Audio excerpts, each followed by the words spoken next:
Hello everyone, this is GutsyCanuck doing another cast. Actually this one's going to be kind of tutorial for new players. It's basically going to be how to own at Dota. And when I say how to own at Dota, I mean basically I'm going to go through this entire game and point out parts of the game of what you should be thinking, how to react to certain situations, and just stuff like that, just to help you succeed in games. So yes, this will be targeted more towards new players. Experienced players are free to watch though, because there's some interesting ganks and stuff, and maybe you'll learn something new. I don't know. So yeah, as you may notice, I am in this game. I hate using myself as an example for tutorials and casts and stuff like that in general, but it just so happened that I was in this, and this whole game, excuse me, just was a real good example of how to own at Dota, what to do, and stuff like that. So, with that being said, I'm just going to go ahead and get started. So there's your players. I am on the Dire.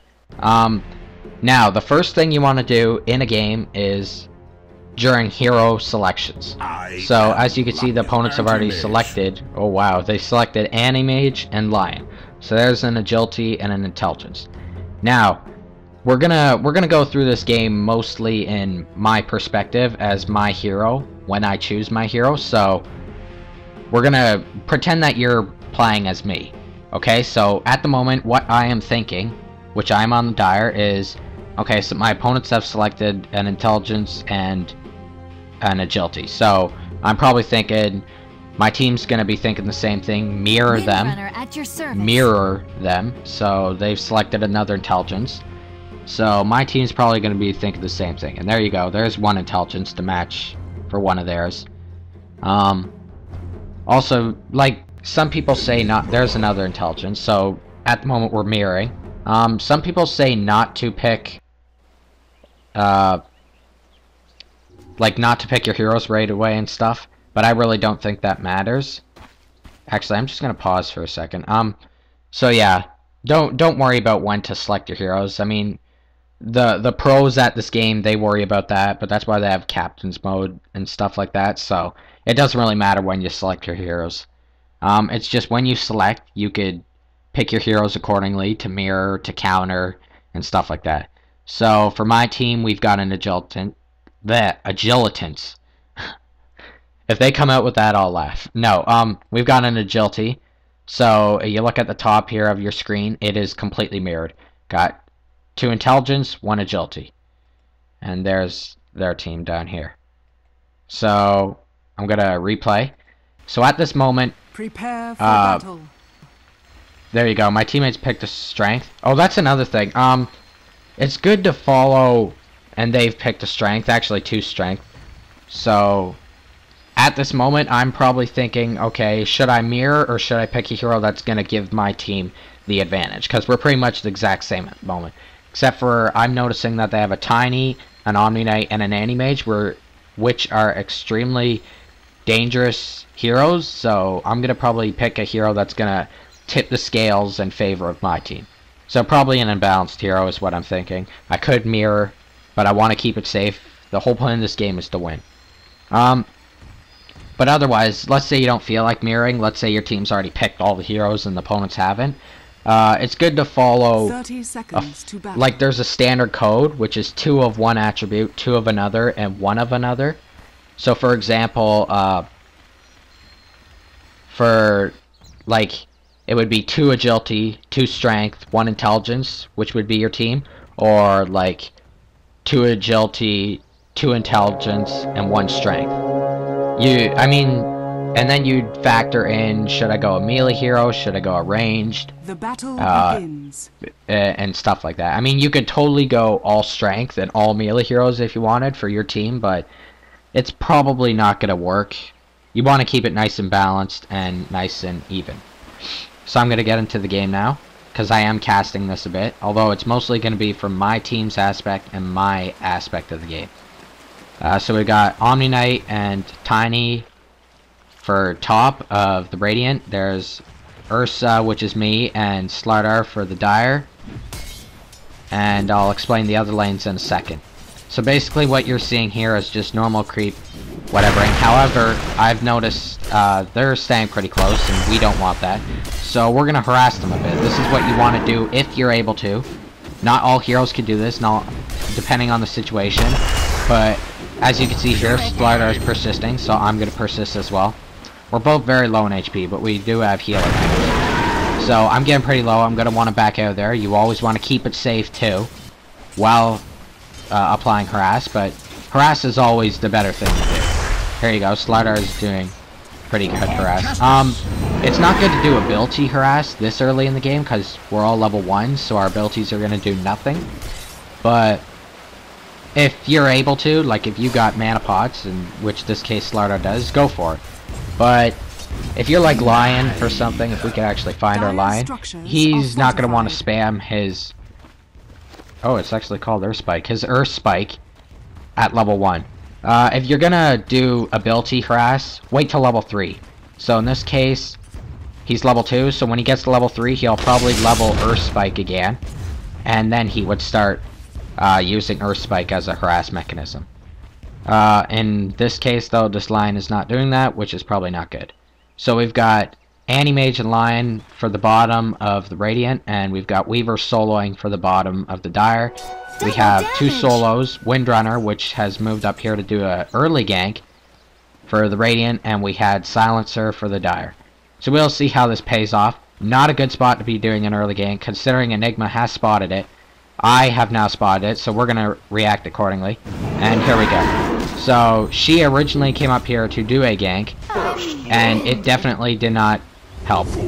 Her teammates were being harassed like crazy, so they're going to keep their distance. That's the point of why me and Slardar are harassed, to make it so that they're getting less experience.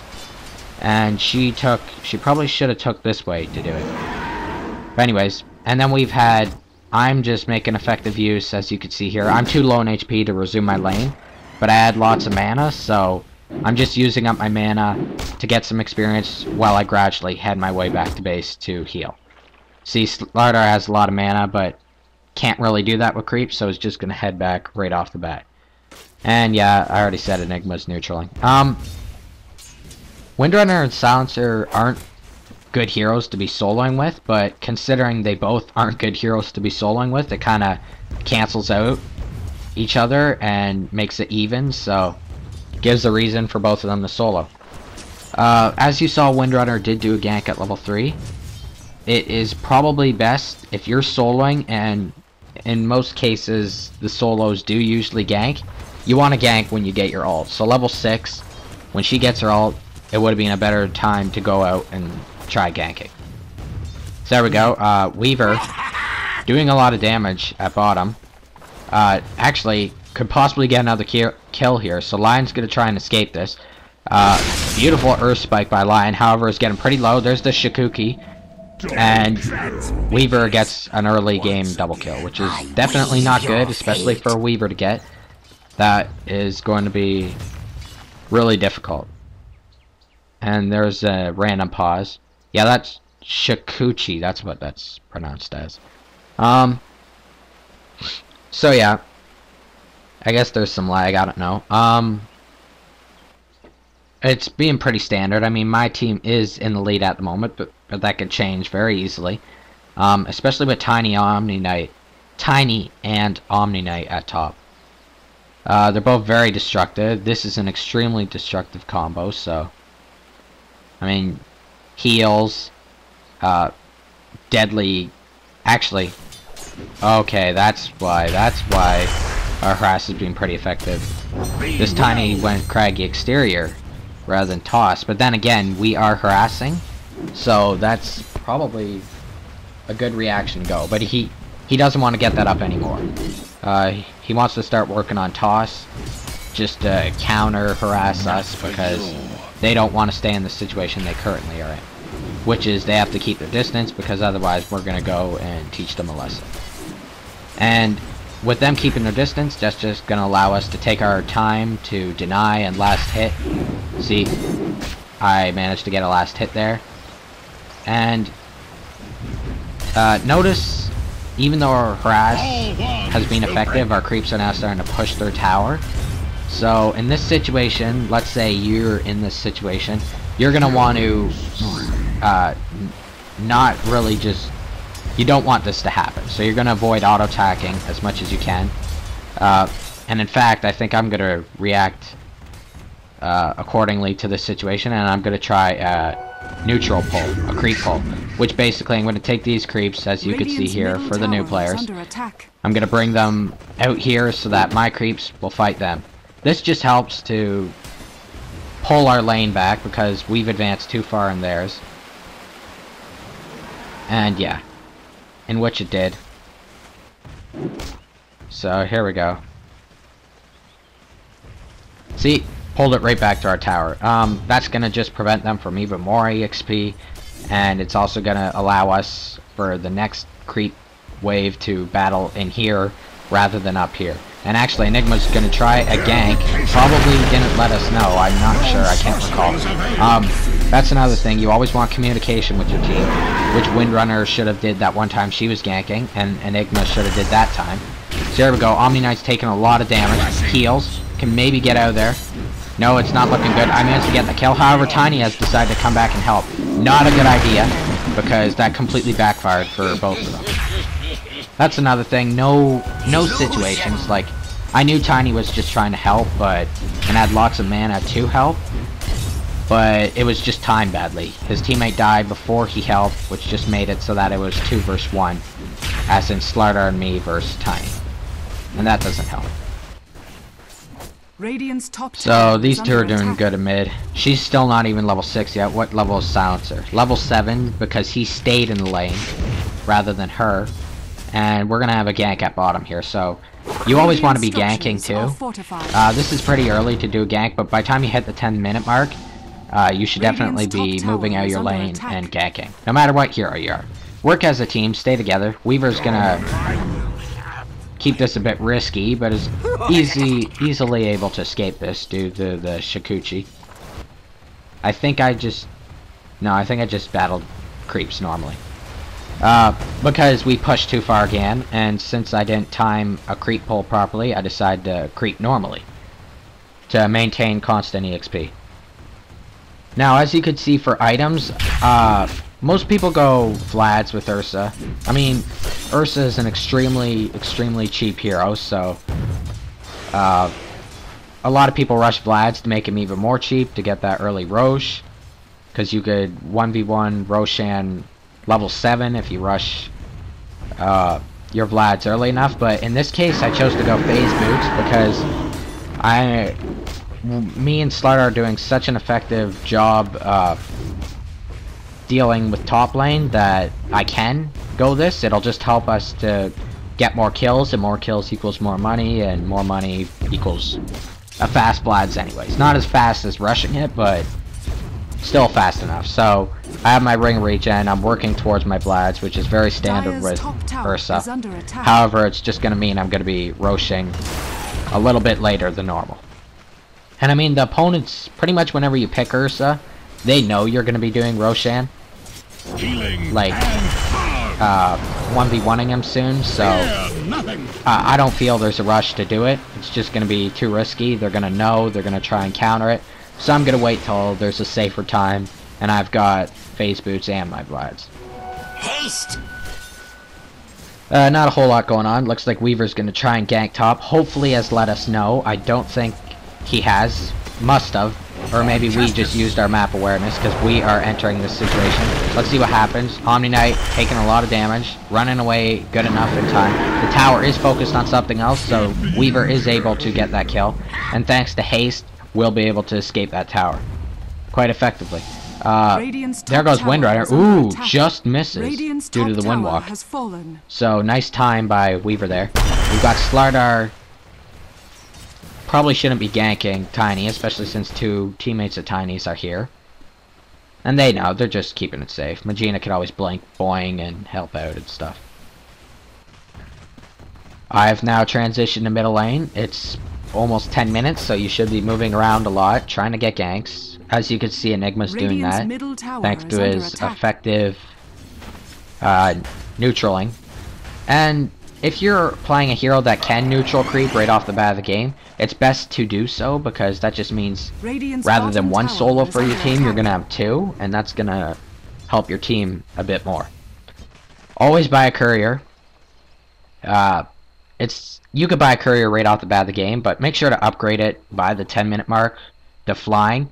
It's best for intelligence heroes to do that, so in this case Enigma, I think he did that. I think I bought it to start, which I shouldn't have done, but Enigma did upgrade it, so that's usually fair. It's never good to get multiple couriers, or to let one player deal with the courier completely. You should both deal with it. Like, one player should buy it to start, one player should upgrade it, like a different player. And that's usually how it goes. So we're going to see some gank. My team's definitely roaming about. Weaver is quite ahead due to those early kills, and Magina stopped for some reason. Probably going to try and bait, but Weaver knows not to take it. And here we go. Let's see what happens over here. We've got a gank. Omni Knight taking a lot of damage, trying to help Slardar here, in which case we did. Slardar is going to check what's going on here, sees Windrunner, uses amplify damage, is going to back out, and here goes Weaver, actually going to try and get this kill. Let's see what happens. Now he's going to back out. We're going to see what's going on here. Windrunner pushed a bit too far, and Silencer did manage to get that kill. Slardar definitely should be backing out. See, knowing your situations too, like, you don't want to harass too much, because it's not going to work. You don't want to spam abilities, savor them. Use them when needed, and only when needed. There we go. And, yeah, we're probably going to back out. All of us are low in HP. Weaver's still staying, so I'm going to just stay close to make sure that he's safe. Again, you always want to be together. This is a risky move for Enigma, although he is neutraling. If you're in the opponent's woods, you always want to be with a teammate or something like that, which we may see later on in the game. So no one's that bot. Got Enigma neutraling their woods, which we have backed out, so after this Enigma should back out of there. But I guess feels safe enough. I mean, Silencer's kinda close, low in mana. Checking for the rune. That's another thing, always check for the runes. As you can see, Weaver knew that the rune wasn't at bottom, so checks top for it. And double damage on Weaver is definitely a serious matter. So Weaver's gonna go in there, let's see what happens. Kinda in there alone. Nice hex by Lion, and there's teamwork by the Radiant. Even a good hero like Weaver will fall if the odds are not could be worse in favor of him. No, it couldn't. Obviously, I'm staying the obvious, but whatever. So that courier's making quite effective use. It's 2-11 KDR, so my team is in the lead, but still possible for the opponents to bring this back. They do not have a courier, which could be part of the reason that they are losing, but maybe they can't afford it due to the constant deaths and stuff. And that's another thing, like, games factor. So my team could be winning because maybe one or two of their players are new to this, like they're not as good as maybe Silencer, who could be an experienced player. Hero pickings, I mean, I am Ursa, that is quite an unfair hero. Quite a cheap hero, so yeah. And actually, we just missed this, but I think I did it once at top already, but as you saw, the creeps and Slardar were killing the tower, but I was up here dealing with the creep wave.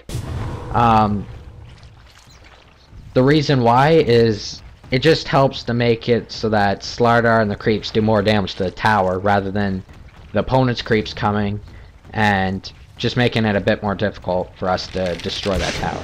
And after we destroyed it, we quickly backed out because this is opponent's territory. So we're just gonna, if we're gonna go in their territory, we're gonna stay in our woods. I'm backing out due to realizing the odds, which is a good call. So yeah, but you gotta watch out. Like, see these creeps? When they kill these ones and they start pushing the tower, let's say an ally's here. I'm gonna go up here, but it's risky, because the opponents could come and gank me, so I don't want to stay up there too long to do it. Well, I'll do it just for a limited time, just to help better our success in killing the tower. So there we go, we've got all my team here, all theirs. This tower has fallen, so we're gonna see a team battle going on here. And here we go, Weaver's at low HP, uses time-lapse to regain health. Nice ult by Enigma. I managed to get the last hit in on killing Windrunner. They're all backing out. Omni Knight has no mana, so cannot help his team whatsoever, or himself in that case. Did die. We're going in. This is pretty low to be Ramboing in, but we're gonna try. I managed to get the kill on the Anti-Mage. Lion, beautiful ult snipe. And Slardar and me are both at low HP. We gotta get out of there somehow. I choose Teleport, which works effectively, and Slardar manages to run right past the tower due to it being preoccupied. I guess I could have ran past too, but I wasn't sure. I had a TP on me, which after 20 minutes or 25 minutes, if you don't have boots of travel, always carry a TP on you. It works for if a lane's getting pushed. So let's say your tower down here is dying, and you teleport, you could help re-push that lane easily. Like let's say if you're out here fighting, you just finished a team fight and you notice, oh shoot, this tower's dying. You could teleport there. As you saw down here, I used it to escape. Although I probably could have lived otherwise, I wasn't sure. I wanted to be safe, so I used the teleport to get out. And yeah, it could be like, let's say there's 5 of them here, they're gonna push this tower. And I'm elsewhere and there's only one of my teammates here, I'm gonna teleport here to go help them. You know, just obvious stuff. So I have completed Vlad's, and I am soloing Roshan. Not anymore due to Enigma being here, which that's fine. I mean, he doesn't have to be, but it doesn't matter. It won't affect me or affect the game or anything like that. He'll probably still let me get it, which I did, because Ursa's probably the best choice to have the Aegis. And yeah, so Javelin. I just bought a Javelin. That means... Oh yeah, let's talk about items a bit. I don't think there's a team fight going to happen. Actually, there might. Let me just watch this. Okay, I think he knows Enigma's there, but I don't think Enigma knows he's there, but he's not gonna attack anyways. He's gonna keep it safe. Now, I've got standard Vlad's. Phase Boots is kinda standard. Looks like we have Tiny dying up here at top. Let's just watch that. He pretty much gave up right there. He knew he was dead. I was coming down bot here just in case we managed to run by. But I am going Javelin at the moment because I am most likely going to work on Cranium Basher. If I recall, that's what I did go. Now that is an item to go with Ursa, but there's about... For my third item, for Ursa's third item, I could go... I have a choice between like 3 different items. I mean, I have a choice between all the items, but if I decide to go standard, there's a good 3 to choose from. And I'll explain that a bit after this team fight, because I'm pretty sure this is going to be a team fight in a second. There goes Anti-Mage, targeting Silencer. I'm going to try and prevent that. Lion snipes me with his ult. I do have Aegis though, so I will be coming back. Magina should back out, but has no mana, so should have walked. Nice Hex by Lion. We do have Windrunner, manages to kill Silencer. I'm going to try and get that kill off Windrunner, but she did use her, what's that called? Windrun. So, I noticed the odds. There's 4 of them, there's 1 of me. I'm going to stay back. I'm probably going to communicate with my team now to come aid me at this tower. Because I probably suspect that they're going to push. However, Weaver is pushing top, so that's going to split them up. But there is still 3 here. No, I mean, it's not safe for them to push really, but they could kill this tower if they want to. But they're not sure. There we go. There's the courier just going by. I mean, look how effective this courier is. It's just bringing us items here, there, and everywhere. And they don't have one, so... But they're always in their base anyway, so I guess they don't need one. They always have to go back and heal and stuff. Weaver gets double damage, is going to scout around. Pretty standard items for Weaver. Looks like he's going for Lincolns to stop Lion, I suspect. And we're going to have a gank here. So there's 3 Dire, 4 Radiant, low mana Windrunner and Lion, but not too low. And we're gonna gank. There's our 4th player, so it's even. But we're winning anyway, so we think the odds are in our favor, in which it is. Lots of kills by me. They are not entirely by me, though. It took teamwork to get those. I just managed to get the last hit due to being Ursa, who is extremely unfair. And Enigma comes out of neutral creeping just to help kill that hero. So there you go, teamwork. These 3 are probably going to push top. Actually, it may even be all of us. Enigma's still resuming creeping, actually. And not sure what Animage is doing. So, with items, as I already said, if I could find myself, I am going Basher. Now, there are 3 items I could go in this situation if I choose to go standard. I could go Basher. I could go Lothars, which is Windwalk. Sorry, Shadowblade it's called in this. And Basher is called Skull Bash in this. Or I could go Heart, which is pretty expensive. And here comes the courier delivering my Basher, which I now have. Now, the reason why I chose to go Basher is because I compared the items to the game situation at the moment. So first off, I looked at the KDR, I looked at the map. They've got 2 towers left. So they're pretty much going to stay in their territory the rest of the game. We're quite ahead. Like, we're really far ahead. So, I'm going to consider that as a factor. Which is basically the KDR, which I looked at. And I looked at the map, as I already stated. So I'm thinking, okay, I'm in a pretty safe situation here, so I should go as much offensive as I can with Ursa. So that's why I chose Skull Basher. It's quite an offensive item. I mean, every item could be used offensive and defensively, but in this case, I want to go the most offensive as possible, the fastest, and that would be Skull Basher. If the situation was like my team's at 20 kills for KDR and their team's at 20 kills, so it's an even game pretty much, I'm gonna go something that's more even.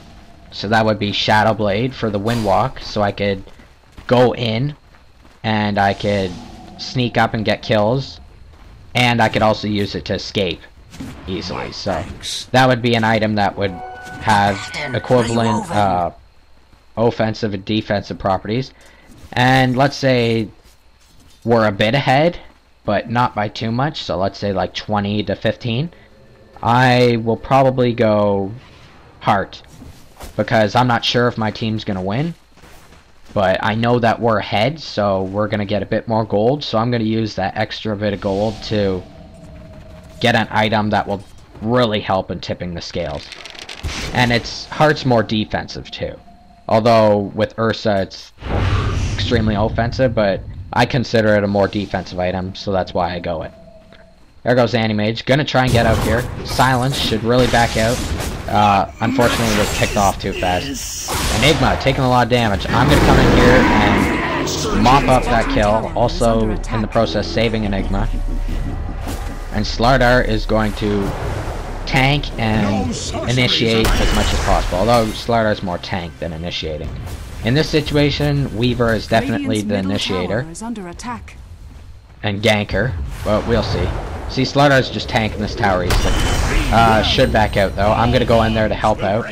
I may not even go in to go all out, but I'm just gonna go in there to make sure that I have the newest, highest aggro, I guess. And they're gonna go for me. And then taking a lot of damage, and I managed to kill Animage. Not manage, I obviously killed Animage there, and saved Enigma again.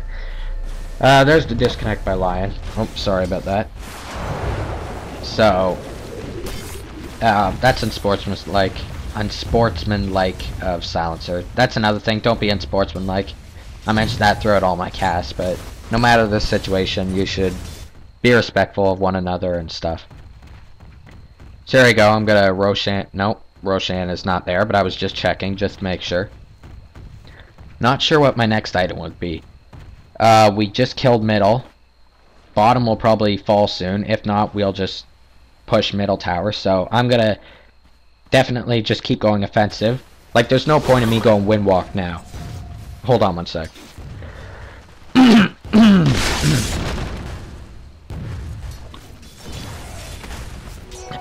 Much better. Okay. So, I'm not gonna go Windwalk now.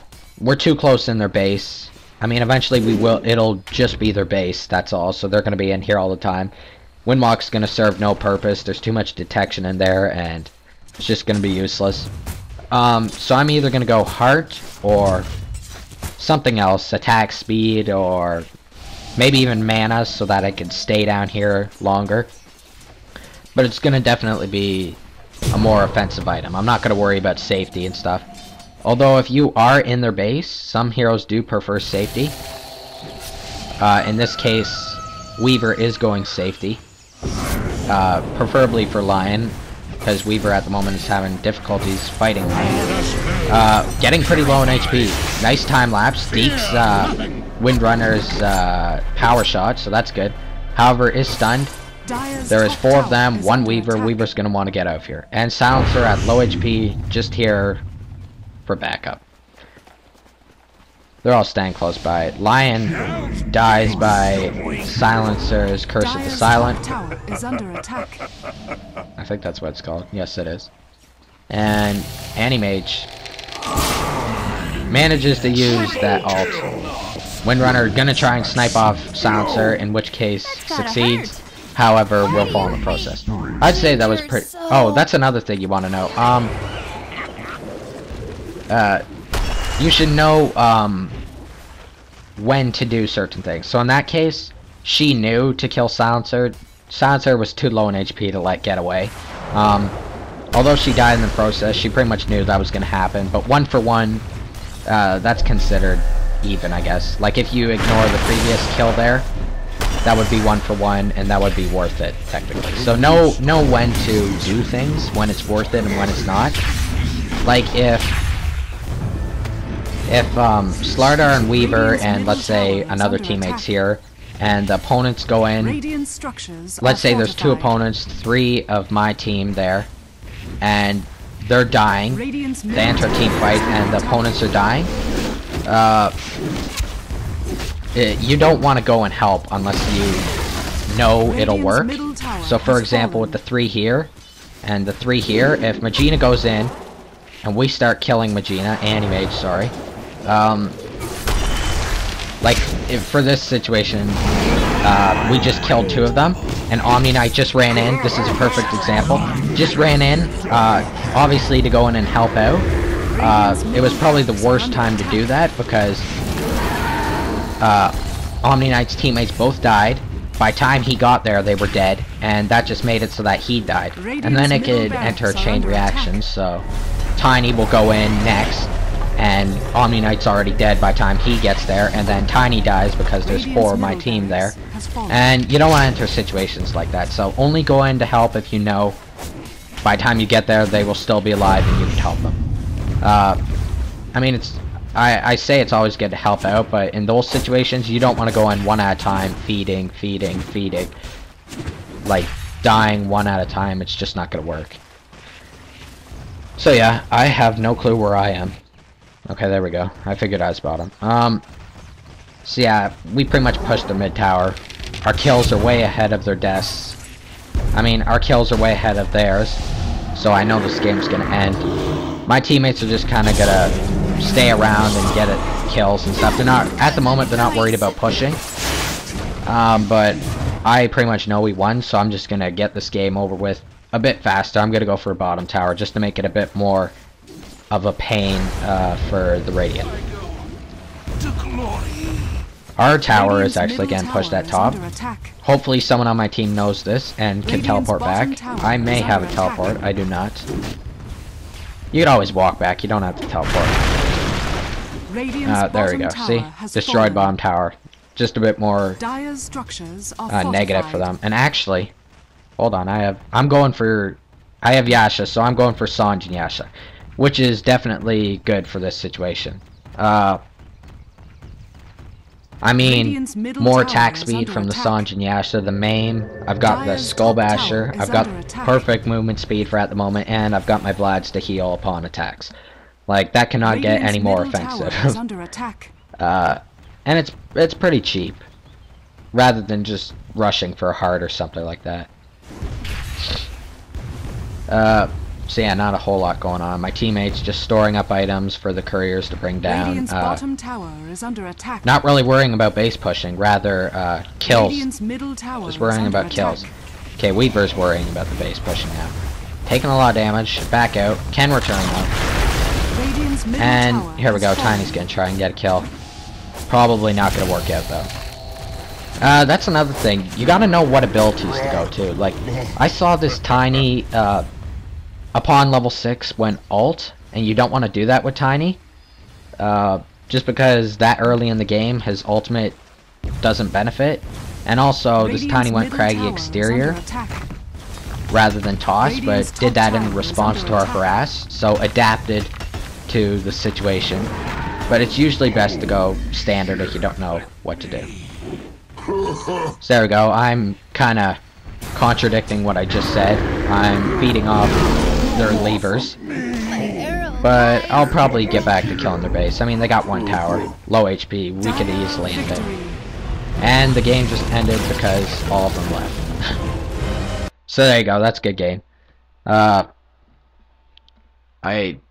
think I did a good job at pointing out what to do throughout the game. So yeah, just another tutorial to add. Also a cast at the same time. Here's your KDR, so Weaver got those early kills, which pretty much made him deadly early game, and then I got my usual Ursa kills. It's not a surprise for anyone playing Ursa to get these kills, because it's really easy to do. Ursa's just an OP hero, as some people say. Sancer did good. Enigma, okay. See, a lot of assists. Enigma support, so that's what Enigma is for. Not expected to get a lot of kills. Slaughter got a lot of kills, and their team, a lot of deaths. But like I said, that may not matter. Like, they may not all be bad. They may not be bad or stuff like that, but it could have just factored because we just had a good team, good combos, reacted appropriately, and they just couldn't deal with it. It's not about skill or something, although that could factor. So yeah, that's everything. I mentioned items. I don't think I mentioned check runes, so check the runes as much as you can. There's an illusion rune. I mentioned about like staying together in opponent's territory and teamwork. And obviously, it's a team game, and yeah. Okay, I think that's everything. So I hope you enjoyed it, and I'll see you next time.